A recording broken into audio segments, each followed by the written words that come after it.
l'Assemblée nationale, le bureau Mabunda a procédé ce mercredi 30 décembre à la remise reprise avec le bureau d'âge conduit par le doyen Christophe Mbosso.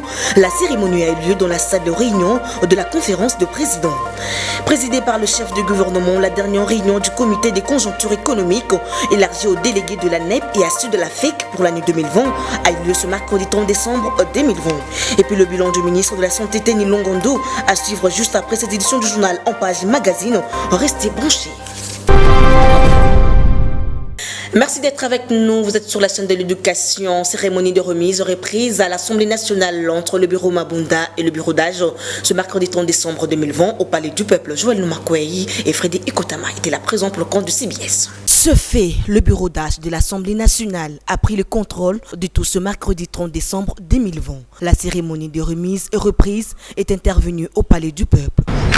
Honorable Président, je vous remercie le procès verbal dûment signé, ainsi que symboliquement quelques dossiers annexes et la tribune de vos pouvoirs actuels constitués du cachet de l'Assemblée nationale.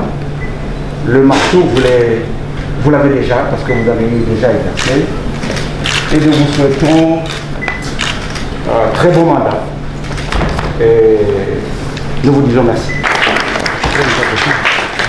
Les doyens Christophe Mbosso félicitent le deuxième vice-président du bureau des cieux pour ce fair play. J'en profite pour vous féliciter. Vous encourager à poursuivre les combats politiques. Vous êtes des élus. Vous êtes filles et fils de ce pays. Ce qui est arrivé, vous avez fait preuve de fair play. Vous avez fait preuve de tolérance politique. Vous avez prouvé par là votre degré de maturité politique et en même temps de l'attachement à votre institution. Je voudrais vous encourager à être effectivement des élus et toujours comme d'habitude, comme vous l'avez été, comme vous l'avez démontré à maintes reprises, le meilleur défendeur des intérêts du peuple de vos différentes circonscriptions.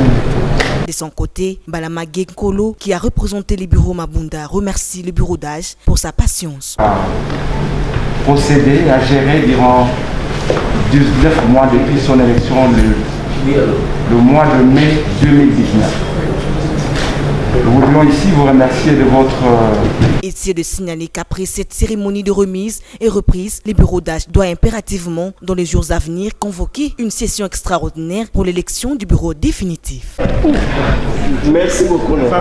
À la primature, la dernière réunion du comité des conjonctures économiques de l'année 2020 s'est tenue ce mercredi 30 décembre sous la présence du Premier ministre Sylvestre Ilunga Ilunkamba. Le gouvernement note une accélération du rythme des formations des prix dû aux festivités de fin d'année, suivait le vice-premier ministre du budget Jean-Baudouin Mayo. Le Premier ministre, chef du gouvernement, le professeur Sylvestre Ilunga Ilunkamba, a présidé ce matin la dernière réunion de conjoncture de l'année 2020.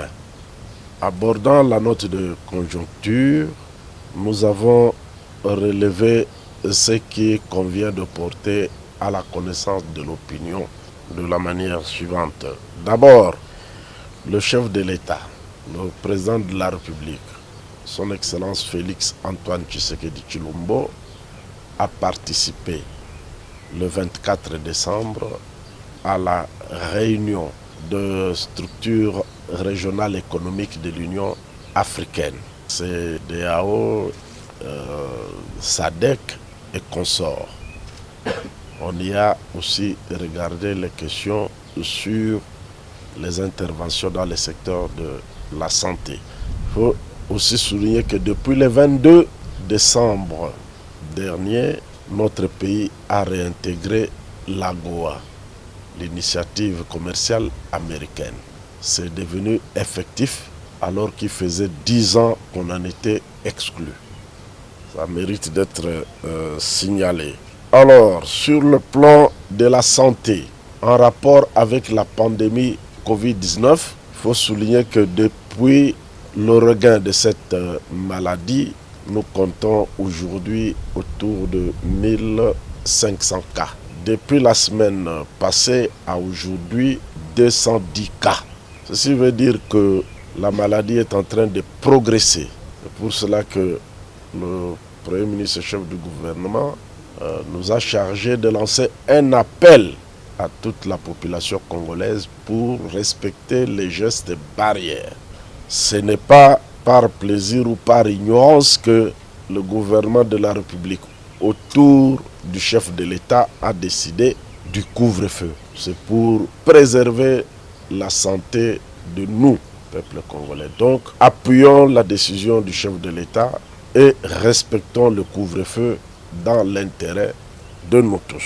Sur le plan de l'inflation, nous avons noté cette dernière semaine une accélération du rythme de formation de prix dû aux festivités de fin d'année.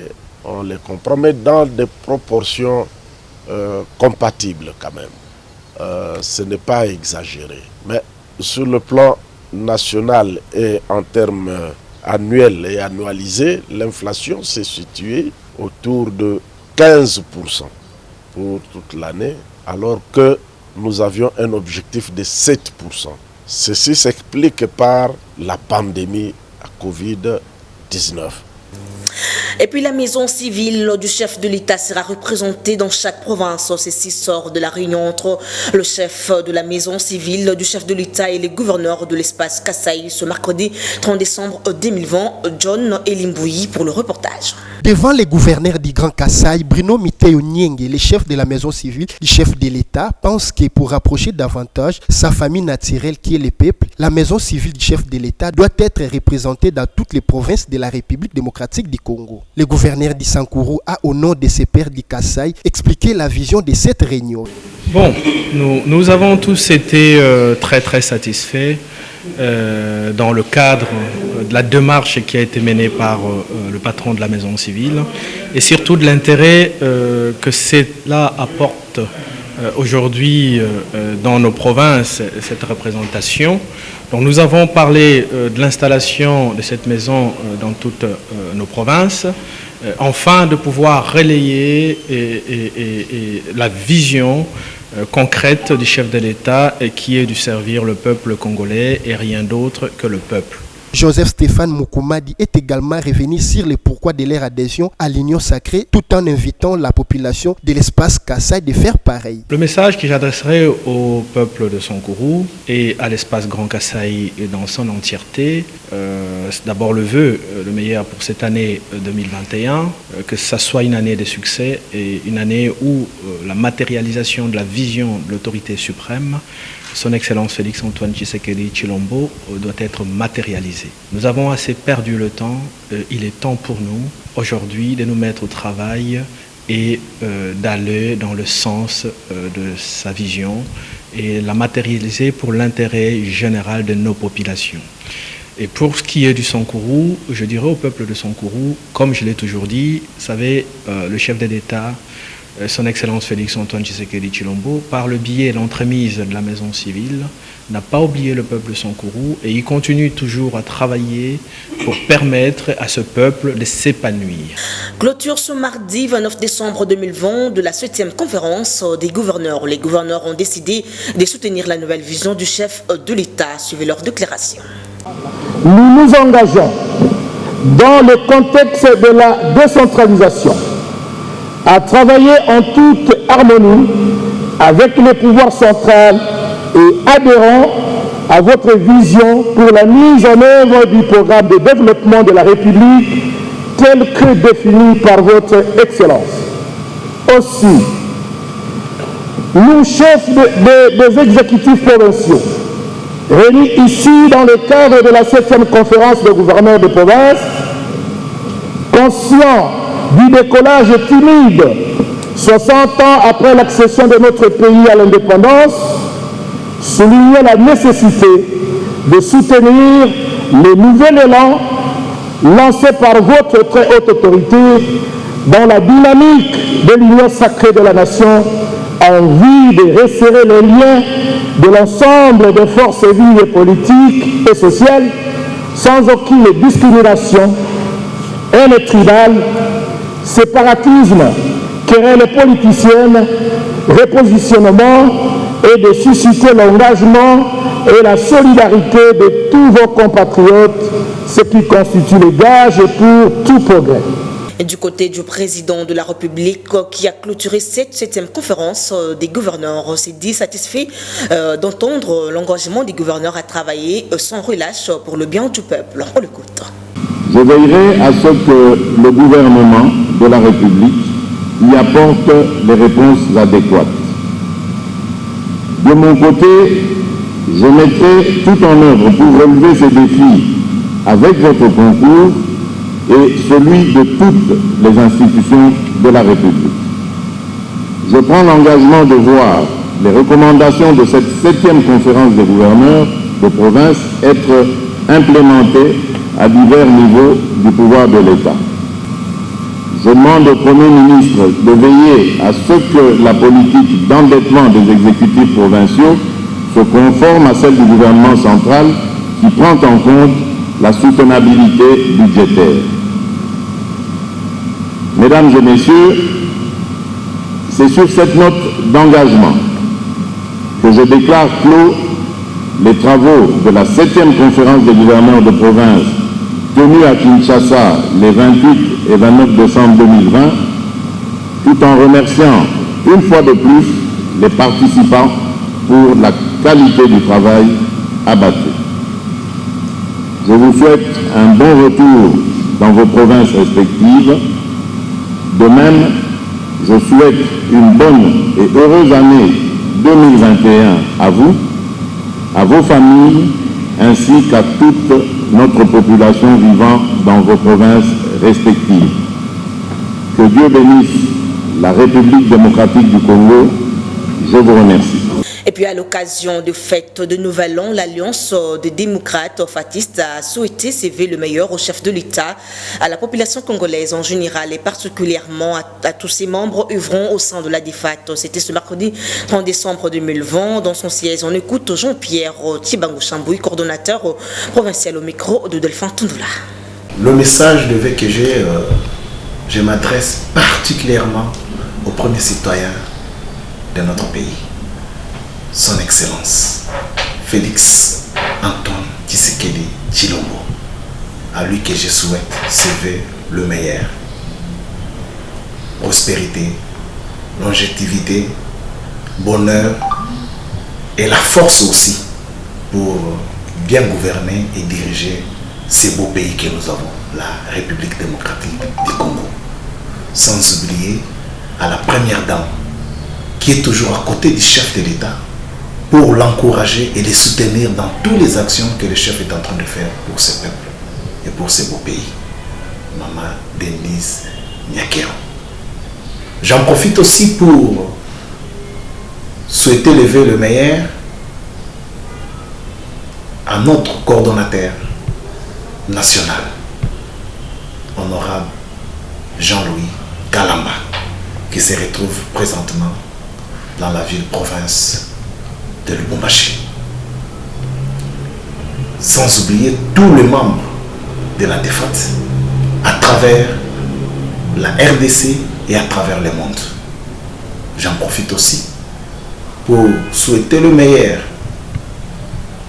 ces messages de meilleur vœux à notre président haï de l'IDPS, Jean-Marc Kabund Akabund, l'homme fort du moment. Sans oublier à madame son épouse, madame Kassongo Tina Kabund. Je profite à la même occasion pour souhaiter le meilleur vœu à tous les membres de la coordination provinciale de Kinshasa qui sont partout dans tous les 4 districts de la ville de Kinshasa. Meilleur vœu à la coordination des districts de Mwamba, meilleur vœu à la coordination des districts de Lukunga, meilleur vœu à la coordination des districts de Tchambu et meilleur vœu à la coordination des districts des Funa. Meilleurs vœux à tous les adhérents et ceux-là qui veulent aussi adhérer dans la DEFAT, l'Alliance démocratique des démocrates fatistes. C'était là le coordonnateur provincial à DEFAT, Jean-Pierre Tibangou Chambouille. Dans le reste de l'actualité et dans le Kasaï central, le député provincial Alidor Numbua Kapouya est désormais à la disposition de la justice pour cause son implication dans les conflits qui ont occasionné des pertes en vies humaines, des pillages des maisons ainsi que des déplacés dans les territoires de Katanda. Il faut souligner que 12 députés provinciaux ont voté pour la levée des immunités parlementaires contre 6 abstentions. Je vous laisse suivre les explications avec le député provincial Bavamboui Mukuna qui était présent à la plénière au téléphone de John Eli Mboui. Les députés se sont réunis en plénière et cette séance-là était à huis clos pour recevoir le rapport de la commission qui a été montée par l'Assemblée plénière du samedi 26 selon notre règlement intérieur dans son article 93. Ce qui est prévu parce que le bureau de l'Assemblée provinciale a été saisi par une lettre du procureur général demandant la levée des immunités d'un collègue député. Il paraîtrait qu'il est impliqué dans les tueries et massacres qui se sont perpétrés dans le territoire de Katanda, là où il y a eu mort d'hommes, où il y a eu incendie de maisons, où plus de 6 000 personnes sont en déplacement et où il y a 3 communautés, notamment le Benakapouya, Benanchima et Benamouendia qui s'affrontent. Donc c'est cela qui a fait l'objet aujourd'hui de la séance plénière qu'on avait. Après la procédure normale, l'exposé du procureur, la défense de ses conseillers, parce que lui-même, député, notre collègue, était absent parce qu'il est un peu souffrant. Les députés sont passés au vote. Sur 18 députés, 12 qui ont voté pour sa levée des immunités et 6 étaient contre. Le procureur était présent. Nous n'avons pas de preuves. Nous sommes un organe délibérant. Une plainte a été déposée et notre collègue gît de présomption d'innocence. Et aujourd'hui, comme organe délibérant et une représentation de la population, dans cet état de droit que Antoine Félix Tshisekedi Tshilombo prône aujourd'hui, la justice doit être indépendante. On ne pouvait pas prendre à cette procédure judiciaire. Nous nous sommes dit que notre frère, notre collègue, puisse aller donner ses moyens de défense et tout ce que nous pouvons faire comme assemblée délibérante, c'est l'assister avec quelques éléments que nous pouvons avoir pour qu'il puisse être innocent et qu'il puisse être de retour parmi nous. Et en société, les vendeurs de quelques grandes artères de la capitale plaident pour les mesures d'assouplissement auprès du gouvernement en ce qui concerne l'ère du début du couvre-feu. Reportage de Généreuse Makassila Glodi Matubanza. À 48 heures de festivités de Nouvel An, les vendeurs de quelques coins de la capitale de la République démocratique du Congo demandent l'indulgence du gouvernement en ce qui concerne l'heure prévue pour les débuts du couvre-feu. Ces derniers estiment que cet appel va dans le sens des difficultés rencontrées dans la vente des produits alimentaires.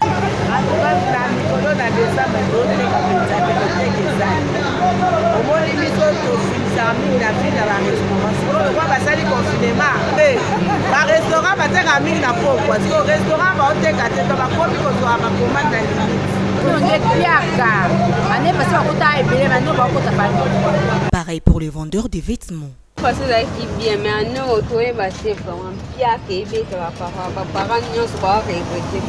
Et là, nous sommes là après que vous m'avez discuté, c'est comme si au beau milieu pour na poche sur le banane. Ça pousse vraiment limite ma casse. Ça va limite tout comme tu quand même tout ça tient au kanga pour nous zonganda. Nous sommes les autres défendre pour marcher c'est bandana on pas pourquoi mais pas pourquoi nous toujours nous ngara au kanga na pas pour ça transport ya on les autres comment se voir ma casse ba changer nos méthode na bango wana ce bâti ne bâti couvre-feu na bango wana 21h soit bâti que non 23h au moins que non mutu nyonso alors déjà moment na ce ba couture 23h na libanda de bakangio wana ça normal. Parce que moment on est déjà tamo aussi l'équipe mais on a biso au kanga peut-être 20h on a tué peut-être comme ndaku embouteillage donc au moins on a comme ndaku ba police au moins quand on soit banzela. Par contre, quelques parents acceptent les circonstances. Année 2020, celui qui a ici marche en arrière, donc il y a beaucoup de exalté. Donc, nyoso, ils ont beaucoup fois. Quand on a fait ma terre, il y a cher, par couvre-feu, mais belé or. Au-delà de tout, il y a pas de choses dans le Congo. Au moment où on est dans la Kenya, on va se détester, comme tant de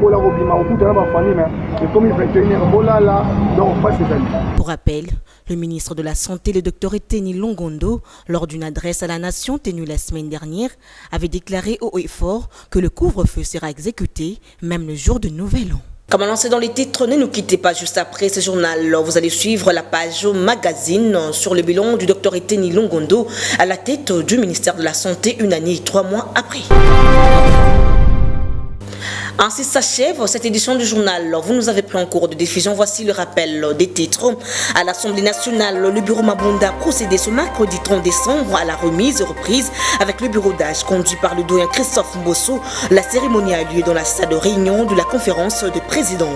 Présidée par le chef du gouvernement, la dernière réunion du comité des conjonctures économiques élargie aux délégués de la NEP et à ceux de la FEC pour l'année 2020 a eu lieu ce mercredi 30 décembre 2020. Enfin, complètement de cette édition du journal dont la chefferie a été assumée par Junior Twendele. Un grand merci à toute l'équipe technique, rédactionnelle. Derrière la caméra, c'était Freddy Kota, Maguila Mayamba et Christian Audio. Merci de votre fidélité. Restez branchés. Au revoir.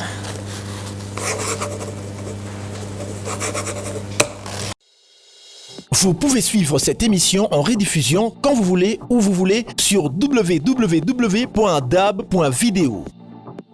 Dab.video, le divertissement congolais.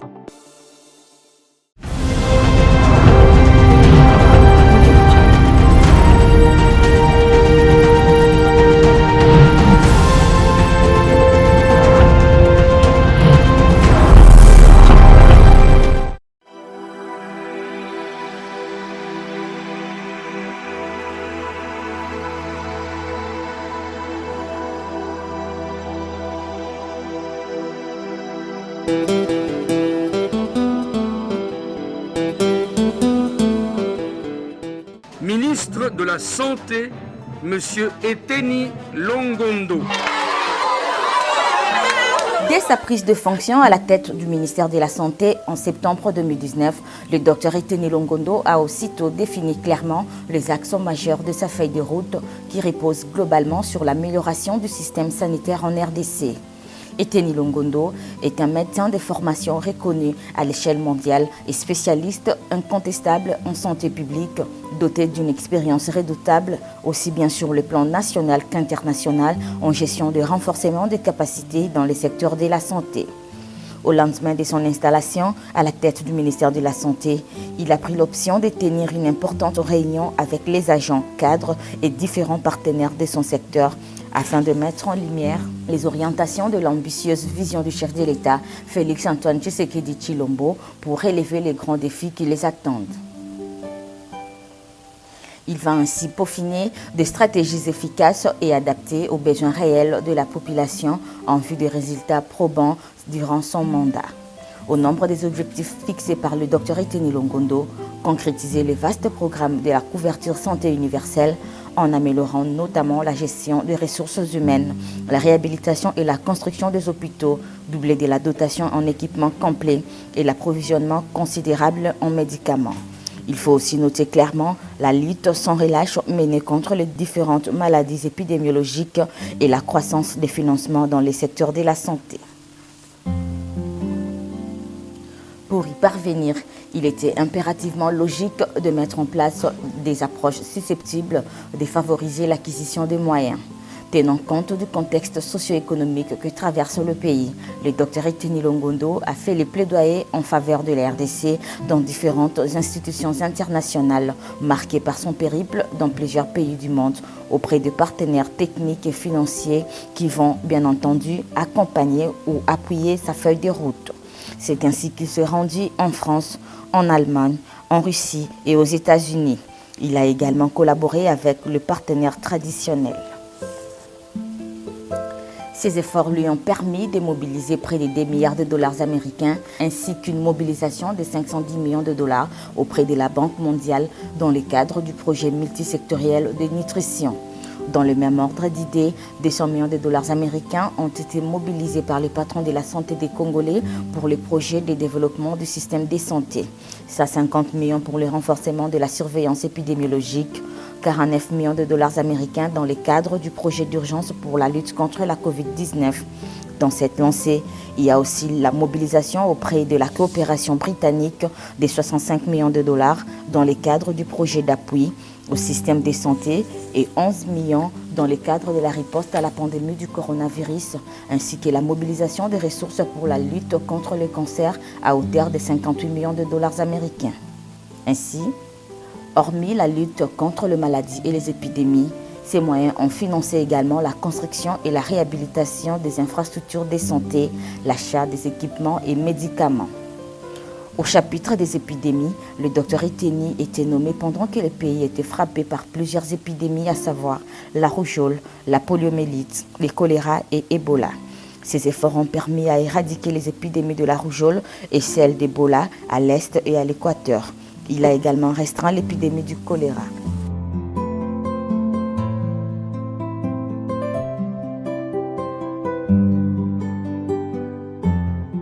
Pour ce qui est de la pandémie de la Covid-19, la RDC a réalisé des exploits dans la gestion de cette pandémie avec plus de 90% de guérisons et une faible létalité de 2,3%. À ces jours, malgré la présence de la deuxième vague de la Covid-19, la RDC est en train de l'emporter sur ce virus impitoyable.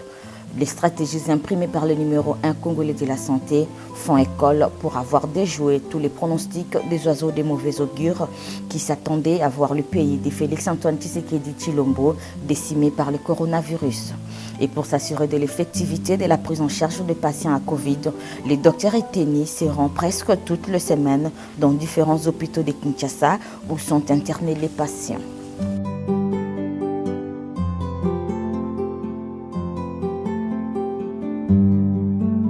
Il a également effectué les déplacements de quelques provinces touchées par cette pandémie afin de s'enquérir personnellement de la situation en sensibilisant les populations au respect des gestes barrières, en présidant des réunions des comités provinciaux des équipes de riposte et aussi apporter l'assistance matérielle et financière au nom du gouvernement de la République. Parmi les provinces parcourues, nous citons le Congo central, le Nord et Sud Kivu, l'Équateur, les Lualaba et les Haut-Katanga. Dans le cadre de la lutte contre le sida, le ministre Eteni s'est résolument engagé dans le développement de mécanismes susceptibles de réduire considérablement la transmission du VIH et IST, aussi de minimiser leurs impacts dans la communauté avec comme vision de bâtir l'avenir dans une RDC sans sida. En rapport avec la gestion des ressources humaines, le très brillant Eteni Longondo a doté les pays d'un fichier de maintien non aligné, leur programmation et leur alignement à la prime des risques, ainsi que la programmation pour la rémunération du personnel administratif et autres de la santé dans la prévision budgétaire exercice 2021. Déjà très actif sur le terrain, le docteur Eteni Longondo envisage maintenir sa rigueur, sa détermination, son implication et son dynamisme pour réussir à relever effectivement les défis. Et pour 2021, des actions de grande envergure sont projetées, parmi elles la construction et réhabilitation de 11 laboratoires modernes à l'intérieur du pays, de l'usine de fabrication de médicaments. Ajoutez à cela la construction et réhabilitation de plusieurs hôpitaux, d'un grand centre de traitement des cancers, la reconstruction de l'hôpital général de référence de Kinshasa ex-Mamaemo, les cliniques universitaires, la formation de toutes les équipes cadres de zones de santé, pour ne citer que cela. Les prouesses réalisées dans ce secteur de la santé reposent sur le choix du président de la République, son Excellence Félix-Antoine Tshisekedi Tshilombo, orienté vers la personne du docteur Eteni Longondo, aguerri, expérimenté dans ces domaines avec des compétences redoutables. On dirait exactement l'homme qu'il faut à la place qu'il faut.